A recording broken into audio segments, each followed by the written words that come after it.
So we're back on the record with Mr. Westbrook, and you had a minute to talk to Ms. Holmes. Ms. Holmes, what's the position? We'll move forward with the plea. Okay. So, Mr. Westbrook, you were able to talk some more with Ms. Holmes about the law, and so I'm going to ask you the same questions that I asked you a minute ago, okay? Probation might seem like a second chance, but it's a minefield. One mistake, one misstep, and the judge will shut it down immediately. This deal isn't free. It comes with strict rules and eyes watching every move. You already entered your plea of guilty.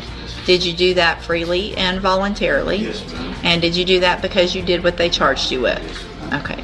I have here on the computer some documents that have your signature on them that the state has marked as Exhibit Number 1. Before you signed these, did you go over them with Ms. Holmes? Yes, ma'am. And do you understand those papers? Yes, ma'am. And do you understand, if I follow the agreement that you've made with the district attorney, that you'll be waiving or giving up any right to appeal? So if I say yes or no, please, Yes, for the... ma'am. That's okay. And so it looks like the agreement that you've reached is for a 5-year deferred adjudicated probation, no fine. There actually was a $1,000 fine. I'm sorry. I didn't Typically is. Yeah. How much? 500? Who was 1,000, Judge? There would be. I'll How old are you? 500. Well, I'll amend my offer to a $500 fine. So there would be a 5. The fine dropped fast, from $1,000 to $500, but don't be fooled. This isn't generosity, it's strategy. Every move is under the court's watchful eye. One wrong step and the deal could vanish. $100 fine, and you would be required to follow all of the rules and conditions of probation. Is that your understanding?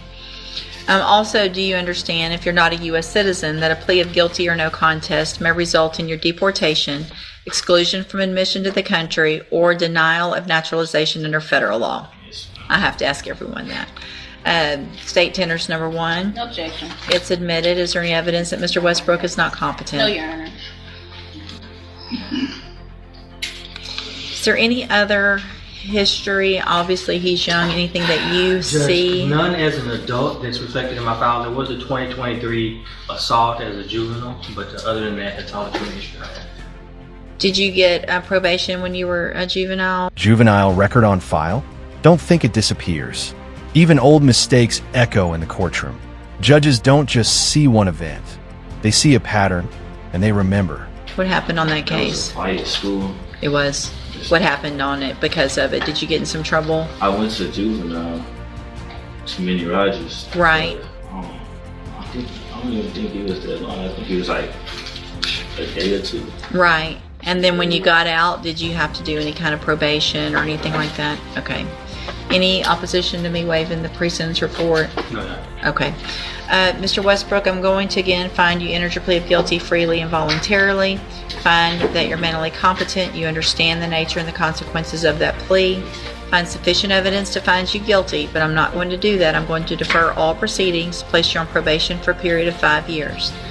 You're ordered to pay the $500 fine, and you're ordered to follow all of the rules and conditions of probation. If you do that, this is such a great opportunity for you because you don't have a felony conviction on your record. All right? And if you successfully complete this probation, at the end, the case will be dismissed. You will never be a convicted felon. This is massive. Finish probation clean, and he walks free, no felony haunting his record. But it's a razor's edge. One failed drug test, one missed meeting, and that second chance disappears in an instant.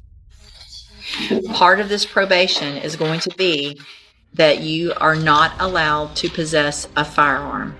There is no reason for you to be out on the streets buying guns, because all that's going to lead to is you being in here for something a whole lot more serious. So you're young. Now's the time to direct your life in a whole different way. If you don't like it out there in jail, then stay out by doing what you're supposed to.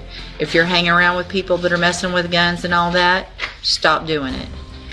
Go to work or go to school, go home, live your life so you can live it like the rest of us. Because here's what can happen. If you violate any condition of probation, you don't follow the rules, you test positive for drugs, you don't show up for your appointments, you get another case, whatever it is, you can be brought back into court, you would be found guilty, so then you would be a convicted felon, and you could go to the state jail prison for up to 2 years. Do you understand? Yes, ma'am. All right. I'm handing you the trial court certification that shows this was an agreement that I followed, and so you've waived your right to appeal. Another thing that's important for you to know, Mr. Westbrook, is if you get out there and you do your probation all right at the very beginning, get that community service done, get your fees to take care of everything early. I sign early terminations for probation all the time. Every day I'm signing them. But the only ones that I sign to get off probation early are those who've done everything they're supposed to when they first get started. All right? So get off to a good start, get it all taken care of. You may not even have to be on the whole 5 years. Okay? Good luck to you.